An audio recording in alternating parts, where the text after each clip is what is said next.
산상수훈 13번째 이야기입니다. 그들의 의보다 더 나은 길이라는 제목으로 복음을 전하겠습니다. 사랑하는 여러분, 얼마 전 친한 후배 목사님이 전화가 왔어요. 이런저런 이야기 하다가 이 후배 목사님이 저에게 이렇게 얘기하는 거예요. 저 박사 과정 이제 졸업반이에요. 그래서 야, 수고했어. 정말 잘했다. 축하했어요. 근데 이분이 저에게 이제 이런 말을 해주셨어요.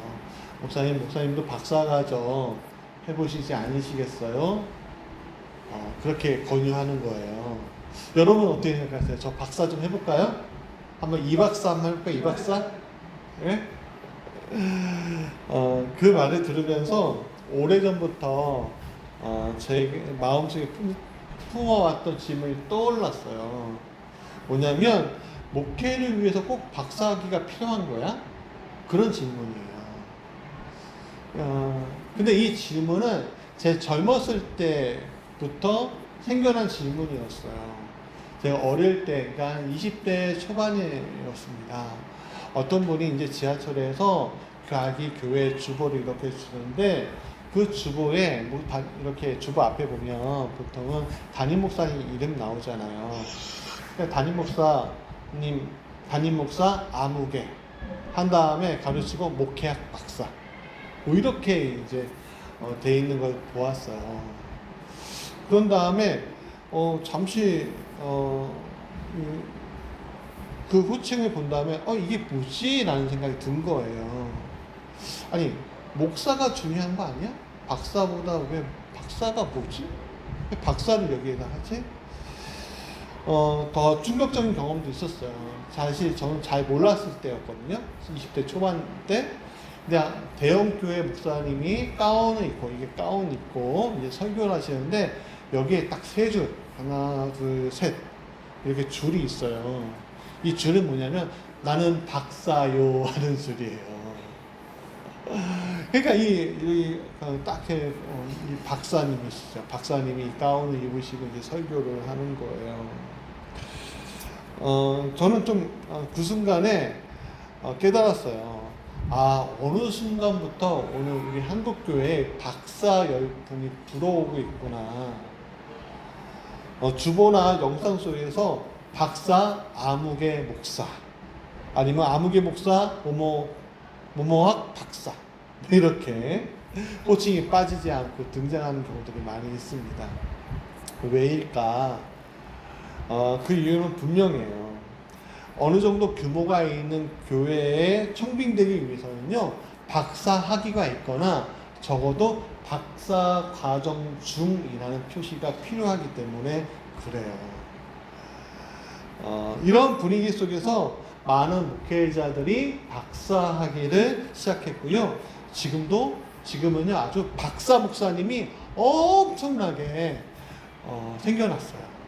저는 죄송하게도 석사 목사예요.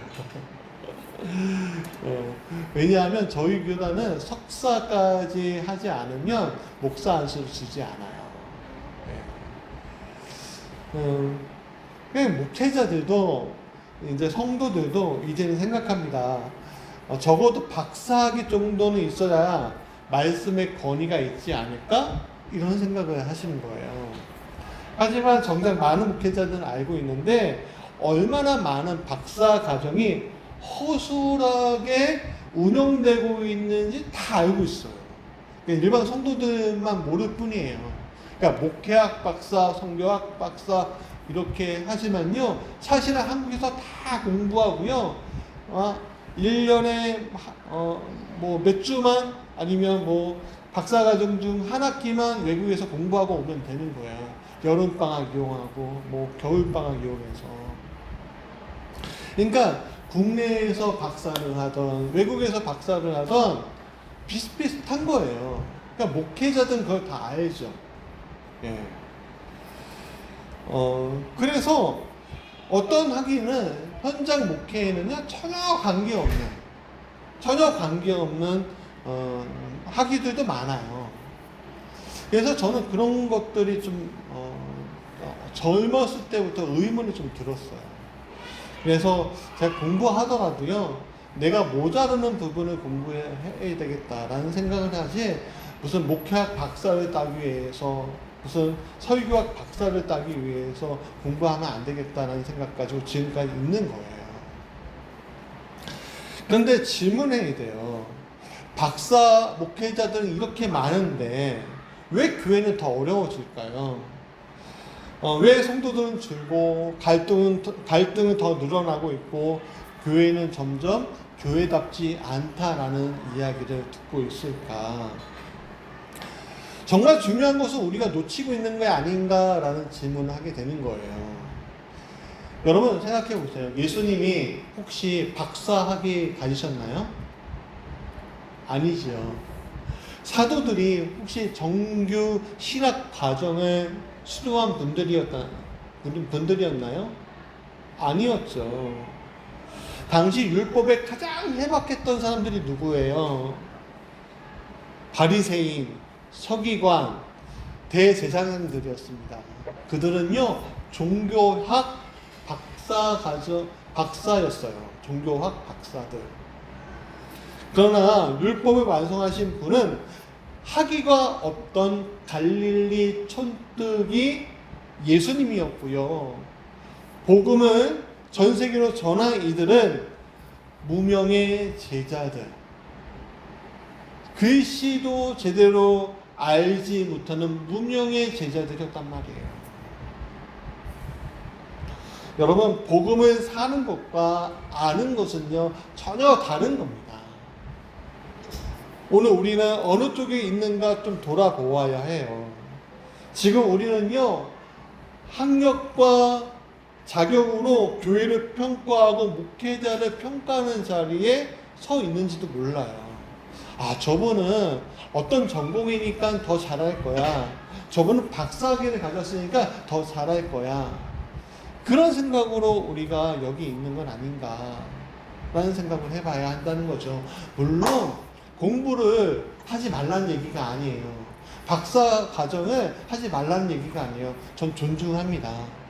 그런데 그 존중을 넘어서 정말 하나님의 말씀을 잘 가르치기 위해서 공부를 더 하다 보니까 박사학위를 얻는 것과 내가 더 좋은 데 가기 위해서 아니면 말씀의 권위를 실기 위해서 박사학위를 갖는 것과는요 전혀 다른 거예요.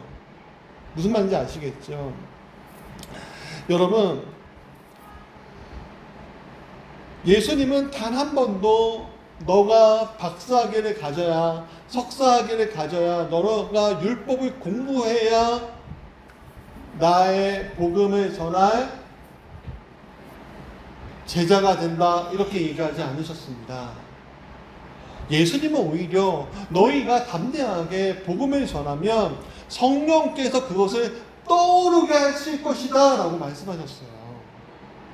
그러니까 지금 내가 하는 말들을 잘 듣고 잘 보고 너희들이 나중에 내가 없는 동안에 너희들이 복음을 전할 때 담대하게 복음을 전하는 그 순간 성령께서 그 모든 것들을 해결해 주실 거다. 그러니까 우리는 어떻게 해야 되는 거예요? 제자들은 그래서 어떻게 한 거예요? 성령의 충만함을 받아 복음의 자리에 설 수 있게 된 거예요.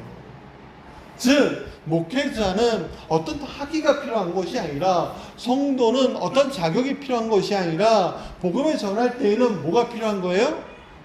그렇죠. 성령의 충만함만 있으면 되는 거예요. 물론 잘 알아야 되죠. 우리가 성령의 충만함을 알고 있어도 냉철한 판단과 성경을 바로 아는 지식이 없으면 문제가 생길 수 있어요. 예. 근데 더 넘치는 어떤 배움이 아니라, 어떤 내 권위를 세우려고 하는 그런 배움이 아니라 하나님께서 주시는 능력으로 살아야지 된다는 말씀을 드리고 싶은 거예요. 예수님은 이렇게 말씀하셨죠. 너의 의가 서기관과 바리새인들보다 더 낫지 아니하며 결코 천국에 들어가지 못할 것이다. 이 말씀은 당시 바리새인들을 향한 비판만이 아니라 오늘 우리를 향한 거울이라는 사실을 잊지 마십시오. 우리는 복음을 말하지만 정말로 복음의 본질을 살아가고 있는가? 그 살아내고 있는가? 이게 우리 가장 중요한 질문이고 우리의 행동 지침이 될 수 있는 거예요. 되어야만 하는 거고요. 그렇다면 이제 본문 속으로 들어가 복음과 율법, 의와 신앙, 형식과 본질을 함께 되짚어 보려고 해요. 첫 번째 같이 읽어볼까요? 시작. 예수님은 율법을 폐하러 오신 것이 아니라 완전하게 하러 오셨다라는 거예요. 예수님은 분명히 말씀하셨죠. 내가 율법이나 선지자를 폐하러 온 줄 생각하지 말라. 내가 폐하러 온 것이 아니라 완전하게 하려 함이다. 이렇게 말씀하셨어요. 이 말씀 매우 중요한 선언이에요. 예수님은 당시에 율법 체제 자체를 없애려고 한 것이 아니라 그 체제가 가지고 있었던 하나님의 본래 의도와 정신을 온전하게 드러내시기 위해 오셨다는 말을 하는 거예요. 사랑하는 여러분, 오늘 우리가 무슨 주의가 있잖아요. 자유주의, 자본주의, 공산주의, 또 유교, 불교 이런 거 많이 있잖아요. 이게 철학과 사상이라고 얘기하는 거 아니에요? 근데 그 본질은 뭐예요? 인간을 어떻게 살릴 것이냐라는 거예요. 근데 인간을 어떻게 살릴 것이냐라고 하다가 주의가 돼버리니까 어떤 일이 일어나요? 그걸로 안 살면 저 사람은 죽어도 마땅한 사람이다라고 해버리는 거죠. 여러분, 사실 율법의 본질이 뭐예요? 사랑이에요. 사랑이에요. 율법은 하나님께서 이스라엘 백성에게 주는 거룩하게 너희들이 어떻게 살아야 하는지, 이렇게 살면 되는지, 어떻게 행동하면 되는지 알게 해주는 삶의 기준이었단 말이에요. 그것이 바로 하나님과 이웃을 사랑하는 삶이 바로 율법의 핵심이라 이야기하는 거죠. 신명기 6장 5절과 레위기 19장 18절은 이렇게 얘기해요. 하나님을 사랑하라, 내 이웃을 사랑하라. 율법은 단지 하지 말아야 할 것들의 목록이 아니라 하나님 백성이면 너가 어떻게 살아야 하느냐, 그것을 알려주는 거예요. 그런데 율법이 형식으로 전락해요. 그러니까 율법이 율법주의가 돼버린 거예요. 그러니까 시간이 지나면서 율법은요, 목적이 아니라 수단, 관계가 아니라 기준, 사랑이 아니라 심판의 잣대가 돼버린 거예요.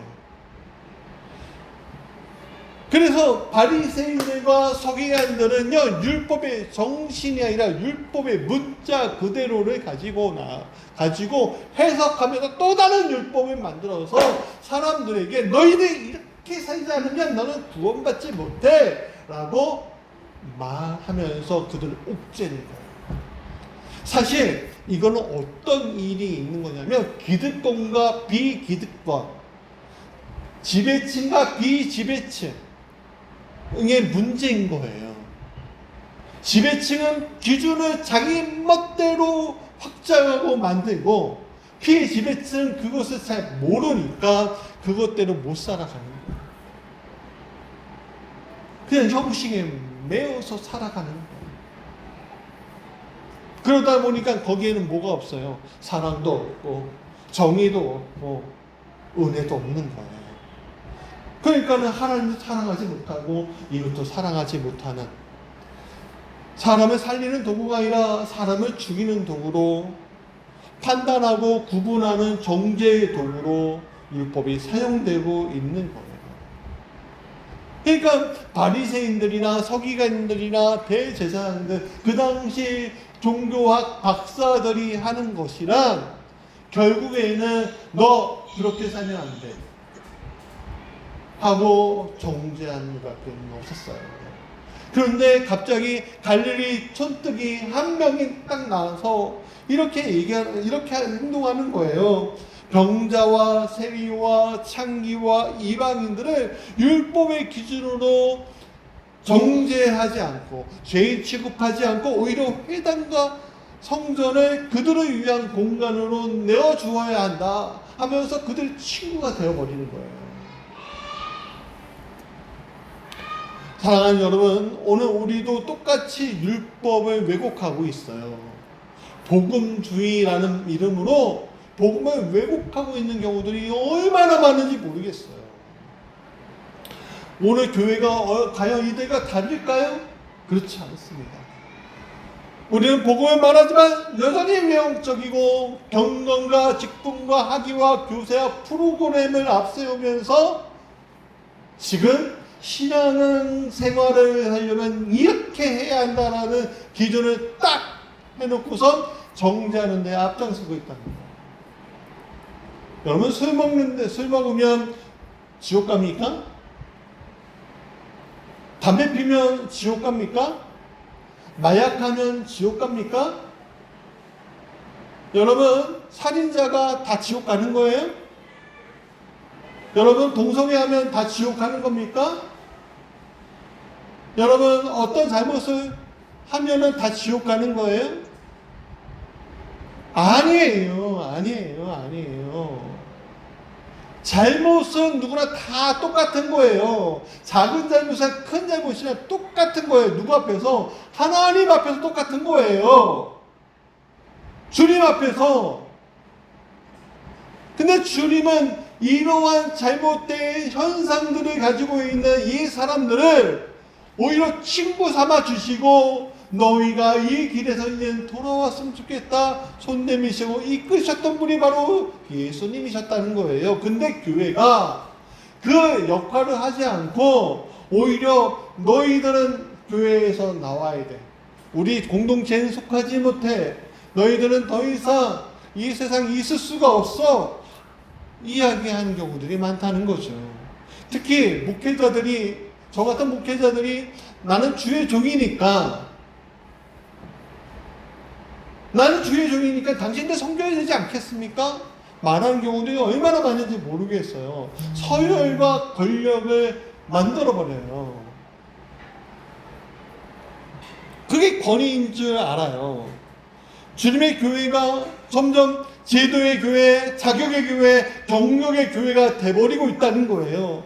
예수님은 율법 완성을 위해 오셨는데 그분이 회복하려 하신 것은 생명을 살리는 거고 긍휼을 베푸는 거고 죄를 품는 것이었거든요. 그게 율법의 원래 정신이잖아요.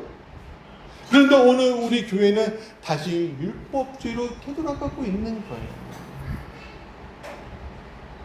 여러분, 큰 교회 목사, 작은 교회 목사 다를 것 같아요?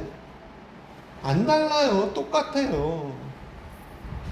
큰 교회, 작은 교회 똑같아요. 주의 공동체 안에 있는 거예요. 세상의 권력과 권위는, 세상이 생각하는 능력, 그런 차이는 다르겠죠, 당연히. 그러나 하나님 나라 안에서 뭐가 다르겠어요. 큰 교회 목사가 여러분들에게 안수해주면 여러분들 병이 나아요? 작은 교회 목사가 안수해주면 여러분들이 복음 못 받아요? 그런데 오늘 세상은 큰 교회 목사가 되면 복 받는 사람이 되는, 그 사람 안수해주면 복을 받고, 작은 교회 목사는 능력이 없으니까 복 못 받고 그런다고 생각한다는 거예요. 이게 세상의 논리예요. 세상의 논리. 근데 이 세상의 논리가 오늘 이 땅에, 이 교회에, 하늘 시민들이 속한 이 교회에 들어와 있다는 거예요. 이게 바로 율법주의라는 거예요. 그래서 박사학위가 필요한 거고, 그래서 뭔가 좀 더 큰 권세가 필요한 거고, 뭔가 좀 내가 부하들이 필요한 거예요. 목회자들도. 사랑하는 여러분, 그게 하나님께 쓰임받을 자격이 있는 건가요? 그렇게? 그렇지 않아요. 예수님 시대 바리새인들이 했던 생각과 정확하게 같은 생각이에요. 그런 생각은. 나는 율법을 누구보다 더 잘 알지. 왜? 나 박사학위가 있잖아. 나는 의롭기 때문에 사람들 잘 가르칠 거야. 왜? 나는 신앙생활 잘하잖아. 내가 이끌어야 해. 나는 그럴 만큼 자격이 있어. 나 유학 갔다 왔잖아.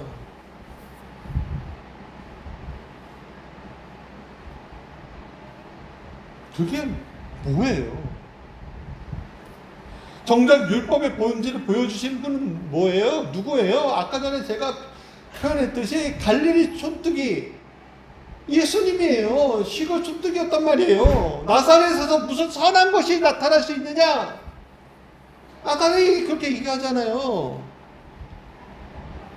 근데 그분이 뭐 어떤 분이에요? 온 인류를 살리신 분이잖아요. 율법의 완성이 되신 분이잖아요. 그분이 뭘 보여주셨어요? 율법의 완성이 뭐예요?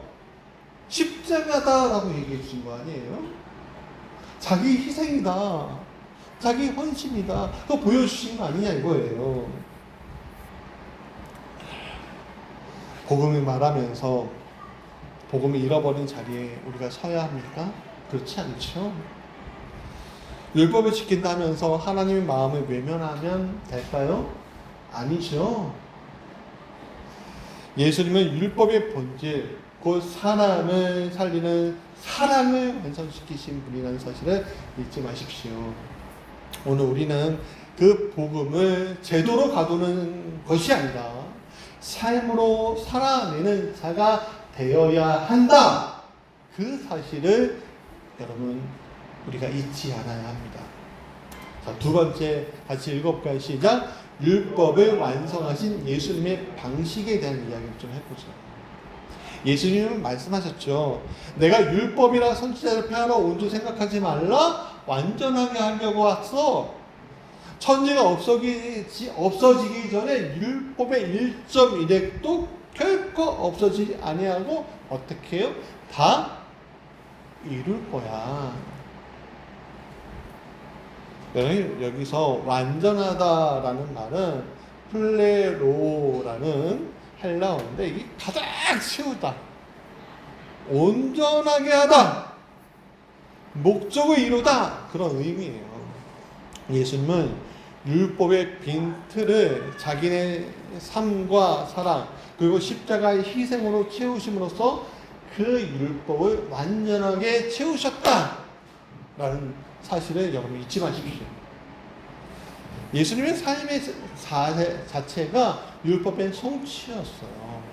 그러니까 여러분 생각해 보세요. 성경을 100번 읽었어. 성경 필사를 몇 번이나 했어. 성경을 어떻게 했어. 다 외웠어. 그거요. 필요가 없어요. 성경 통독 한 번도 못해도 돼요. 복음서 한 번 딱 읽어도 돼요. 삶의 성취가 중요한 거예요. 내가 받은 말씀의 성취가 필요한 거예요. 여러분 예수님 당시에 복음을 들었던 사람들이 우리가 가지고 있는 66권의 성경을 다 가지고 있는지 아세요? 아니에요. 아니었다고요. 복음서도 완전하지 않았어요. 뚝복음. 예수님이 이런 분이셨는데 이렇게 우리를 가르쳐 주셔서 얼마나 귀하니 그분이 바로 예수님이고 하나님의 아들이야. 그러면서 어떻게 해요? 사람들에게 내가 예수인 것처럼 보여지는 삶을 사니까 그 사람들이 감동해서 그들이 예수를 믿게 됐단 말이에요. 제자들의 삶이 뭐예요? 곧 복음의 성취가 돼버린 거예요. 성경을 많이 읽는 게 아니라 삶이 그 성취가 돼버렸다 이거예요. 즉 말로 내가 살아갑니다. 내가 말로 당신을 용서합니다. 말로 뭐 어떤 차별을 막 베풀어도 내 속으로 우구부구 막 들끓여서 막 저주하면서 하는 것은요 아무 필요가 있어요 없어요? 없는 거죠. 없는 거죠. 예수님은 율법의 조항으로 사는 것이 아니라 삶의 모습으로 우리에게 다가오셨다는 사실을 잊지 마십시오. 그래서 십자가는 율법의 마지막 완성입니다. 율법은 죄를 깨닫게 하지만 죄를 제거하진 못해요. 그래서 예수님은 율법이 드러낸 죄의 무게를 자신이 짊어지고 십자가로 향하신 거예요. 십자가는 단지 고난이 아니라 그것은 율법이 요구하는 가장 궁극적인 의로 생명의 대속을 이루는 자리였다라는 거예요. 그래서 갈라디아서 3장 13절 같이 읽어볼까요? 시작. 그리스도께서 우리를 위하여 저주를 받은 바 되사 율법의 저주에서 우리를 속량하셨다. 율법의 저주에서 우리를 속량해 주신 그 사랑, 그게 바로 율법을 완성시키셨다는 말이에요. 예수님은 결국 율법의 권위, 연속성을 무너뜨리신 것이 아니에요.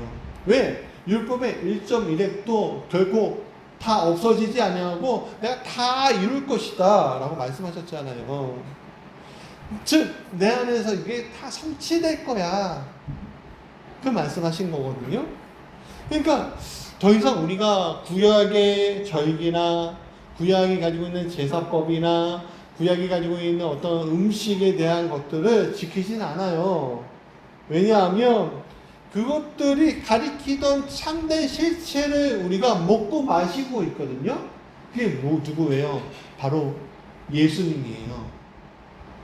우리가 먹고 마신다는 게 무슨 말이에요? 떡과 포도주의 이야기예요. 성만찬이에요, 그 얘기가. 그러니까 구약의 제사법을 잘 들으세요. 구약의 출애굽기와 레위기, 신명기에 하나님께 예배하려면 이렇게 하고, 하나님 이제 소를 어떻게 각을 내고 어떤 소를 태우고 하나님께 어떻게 드리고 막 이런 것도 있잖아요. 그런 것들 다 포함한 게 우리 성만찬식인 거예요. 구약의 제사가 성만찬으로 어떻게 돼요? 하나로 묶인 거예요. 그래서 천주교회에서나 동방정교회에서나 koptik교회는요, 매 주마다 또 예배를 드릴 때마다 성만찬을 하는 거예요. 그래서 개신교회도 사실은 매 성만찬을 해요, 원래는. 근데 우리 사회가 빨라지고 사람들이 많아지고 계속 시간에 쫓기다 보니까 간소화 된 거예요.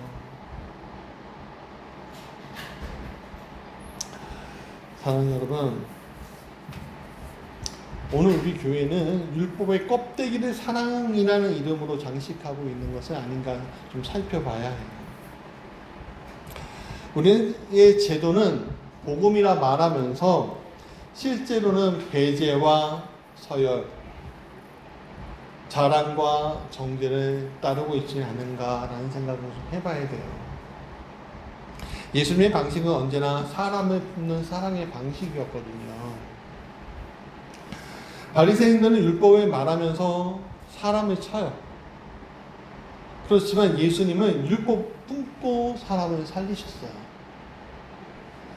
복음은 율법을 무너뜨리는 것이 아니라 율법의 본질을 우리 안에서 다시 세우는 능력인 거예요.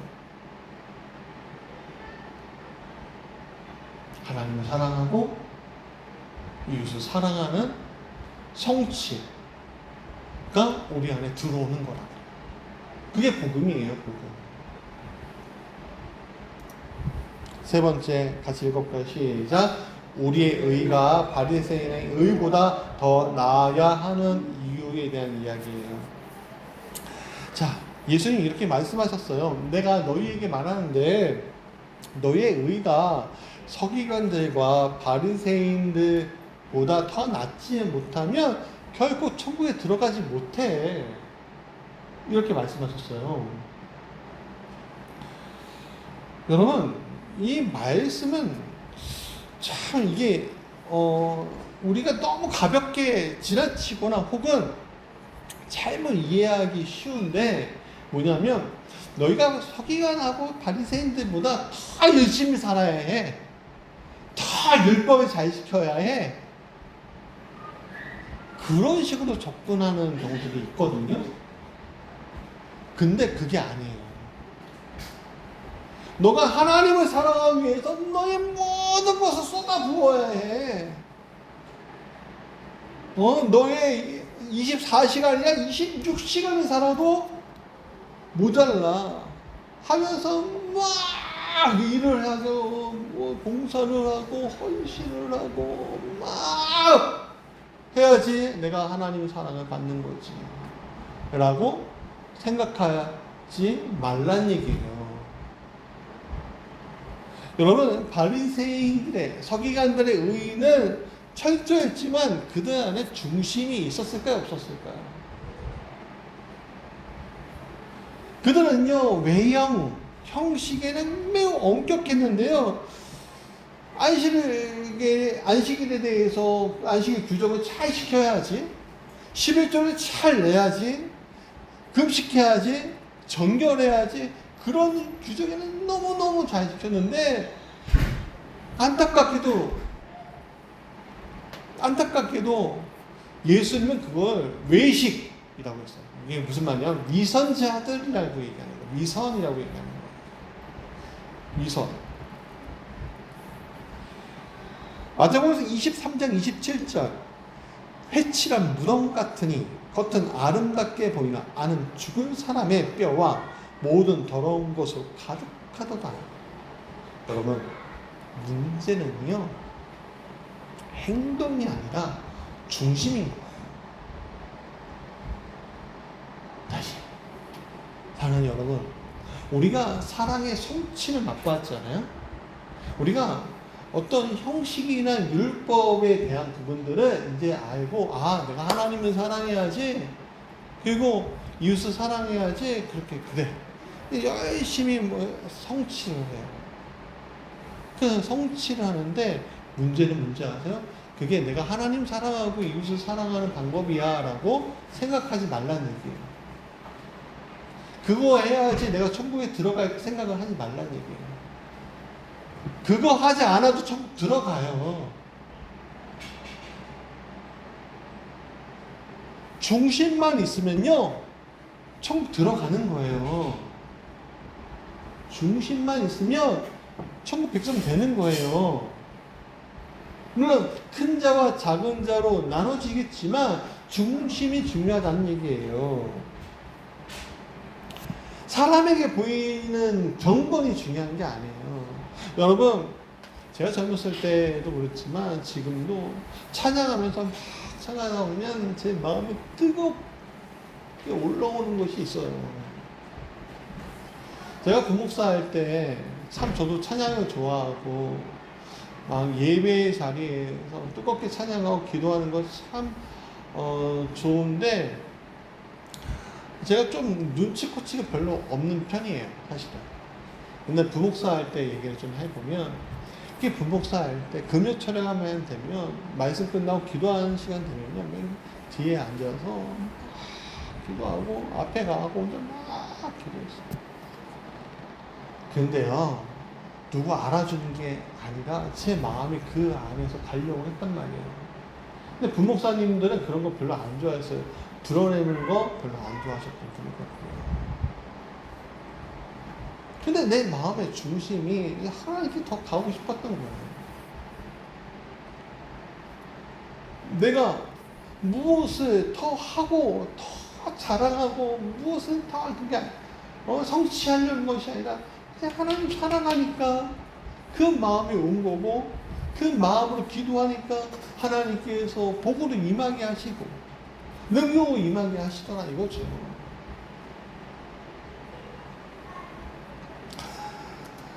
로마서 3장 22절 같이 읽어볼까요? 시작. 곧 예수 그리스도를 믿음으로 말미암아 모든 믿는 자에게 미치는 하나님의 의인이 라고 얘기해요.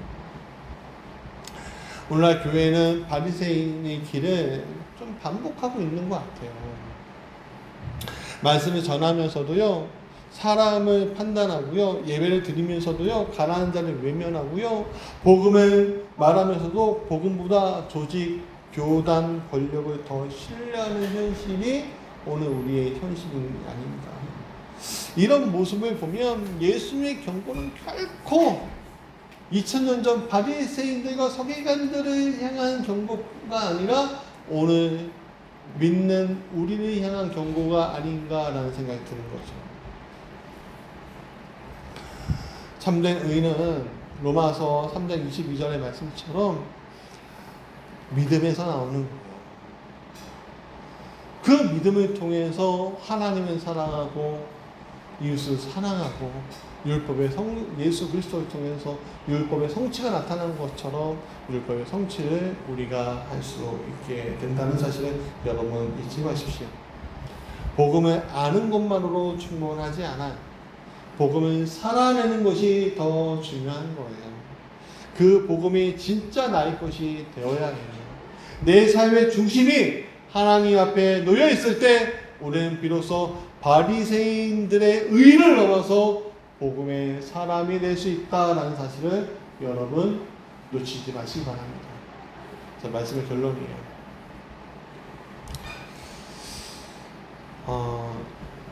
요 근래 굉장히 충격적인 사건이 하나 있었어요. 뭐냐면 다니엘 기도회로 유명한 오륜교회에서 작년에 다니엘 기도회 하다가 이제 그 영상 담당하시는 분이 과로사로 돌아가셨어요. 그 마지막 때 40대 가장이었는데 교회를 위해서 밤낮으로 봉사하던 분이었죠. 그런데 돌아가실 수 있죠. 고생하고 수고하다가. 근데 그 이유가 저에게 굉장히 충격적으로 다가오더라고요.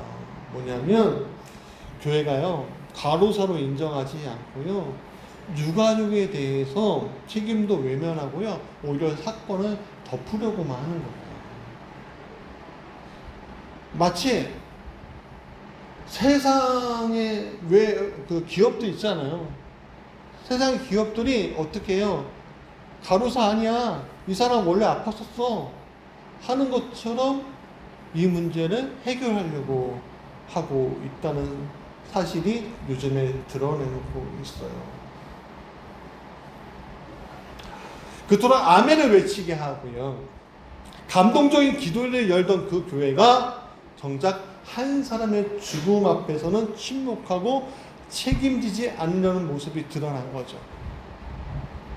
여러분 이것이야말로 오늘 한국교회의 깊은 모순과 위선을 보여주고 있는 거예요.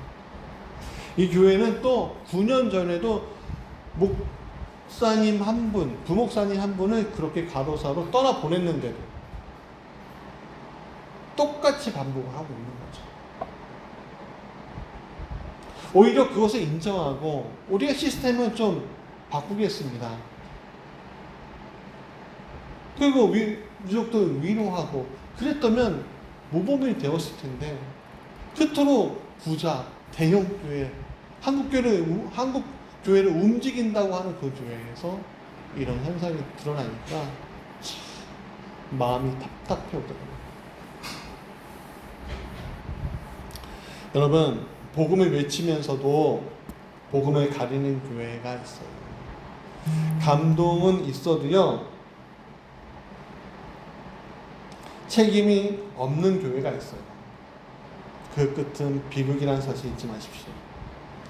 예수님 말씀하셨어요. 너의 의가 서기관과 바리새인보다 더 낫지 못하면 결코 천국에 들어가지 못할 것이다.